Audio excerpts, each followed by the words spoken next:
నమస్తే, welcome to Sakshi family. This is Shahida. మన సమాజం సంస్కృతిలో అనేక ఆచారాలు సాంప్రదాయాలు ఉన్నాయి. ఈ ఆచారాలు సాంప్రదాయాలను అనుసరిస్తూనే చాలా మంది మూఢనమ్మకాలకు కూడా బలైపోతూ ఉంటారు. ముఖ్యంగా గర్భిణీల గురించి సమాజంలో అనేక అపోహలున్నాయి. గర్భంతో ఉన్న మహిళల్ని పాములు కాటు వేయవని చెబుతుంటారు.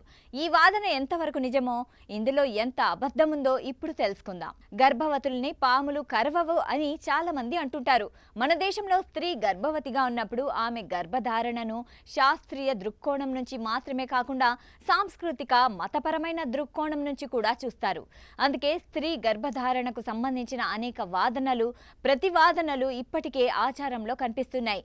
గర్భిణి శక్తి స్వరూపిణి అని చాలా మంది నమ్ముతారు. అందుకే పాములు గర్భిణీ స్త్రీలను కాటేయవు అని చెబుతారు. కానీ శాస్త్రీయ దృక్కోణం నుండి స్త్రీ గర్భవతి అయినా కాకపోయినా పాము తనకు డేంజర్ అని భావిస్తే తన ప్రాణాలను కాపాడుకోవడానికి తప్పకుండా దాడి చేస్తుంది. ఒక్క క్షణం కూడా ఆలస్యం చేయకుండా ఎదురు దాడికి దిగుతుంది. వాస్తవానికి గర్భిణి అయిన స్త్రీని పాము కాటేదనే వాదన ఎక్కడా మన ఇతిహాసాల్లో కూడా కనిపించదు. చాలా పాములు విషపూరితం కానివి కూడా ఉంటాయి.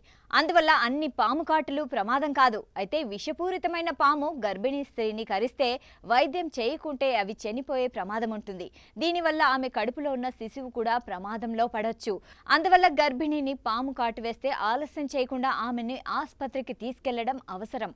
ఆమెకు సకాలంలో చికిత్స అందితే ఆమె ప్రాణాలను కాపాడుకోవచ్చు. ఆమె కడుపులో ఉన్న శిశువు కూడా సురక్షితంగా ఉంటుంది.